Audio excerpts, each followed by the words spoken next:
Hello friends, forestry friends. This is my final video update as chair of APSAF, Appalachian Society of American Foresters. My name is Adam Downing, and I'm going to save the tears for a little bit later.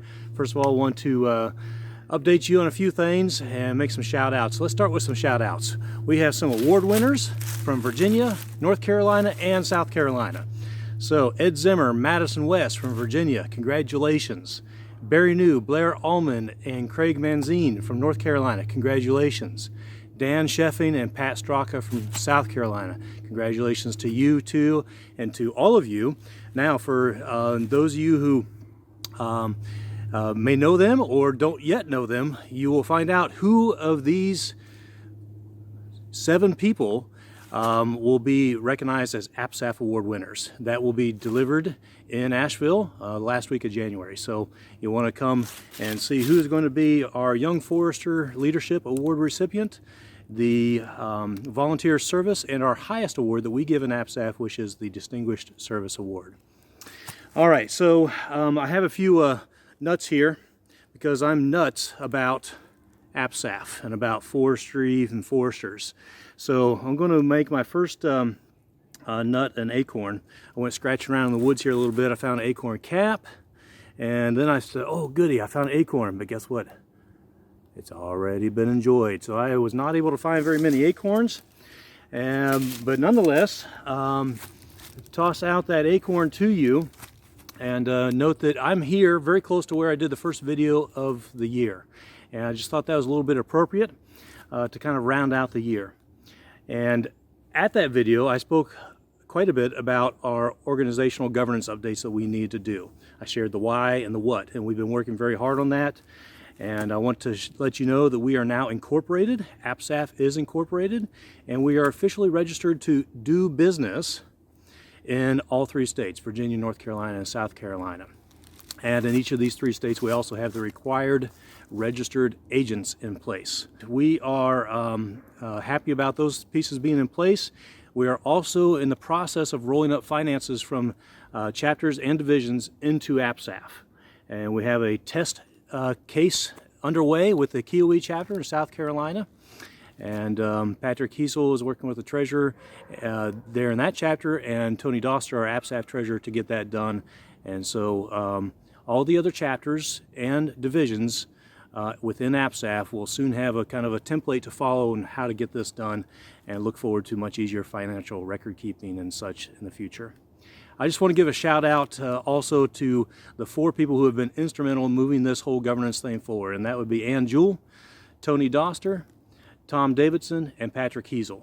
Almost there, folks. We got a little bit more to go, and if you want some more information on this governance stuff, then I encourage you to read some past Trailblazer issues or go back and look at some of the videos that we have. Okay, my next nut toss, okay, it's not really a nut, it's a pine cone, Virginia pine cone. So some things to be on the lookout. Oh, catch!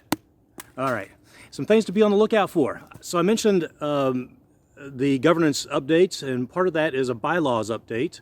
And thankfully we did that not too long ago, but now with our new governance structure we need to do a little tweaking to the bylaws, and so that is going to require a vote of membership, so stay tuned for that. It'll probably happen sometime in February is my guess, and that'll be done electronically.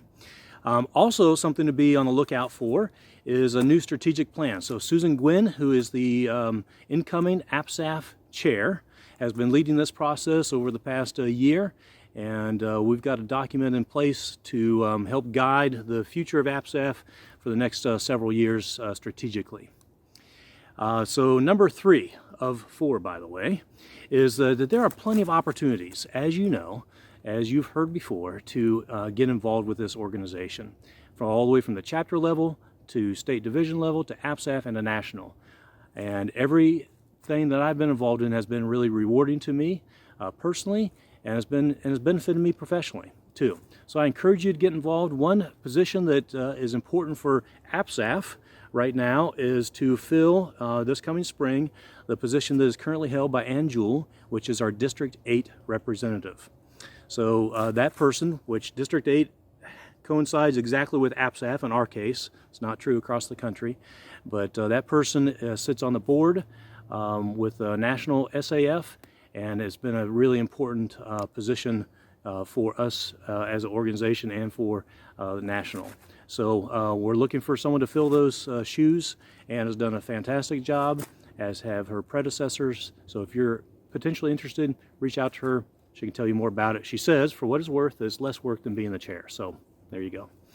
Okay, the last of my 4 things to be on the lookout for is look out for some fun coming to Asheville. So last week of January, our annual meeting, which is the centennial, it'll wrap up a year of celebrating 100 years old for APSAF. So that is very exciting. Work has been going on hot and heavy for all year, and it started 3 years ago. And so it's going to be a memorable time to experience with special guests, old friends, new knowledge, and a continuation of a legacy. So I really hope that if you're not already registered, that you will register soon. Space is limited and it's filling up. And let me just wrap up with this. My last nut I have is actually a heart nut, which you may not have ever heard of. It's it's in the walnut family, but heart because of some love that I'm feeling, all right? I have really enjoyed this past year. It's been a phenomenal year for APSAF, and I am so honored to have served as your chair and to have worked with such fantastic people to get so much done. We have an amazing group of professionals and colleagues. I just am blessed, and I want to thank you all for the privilege and the opportunity to serve, and I look forward to seeing you soon. Don't ever hesitate to reach out to any of us on the leadership team. Thank you, and Merry Christmas.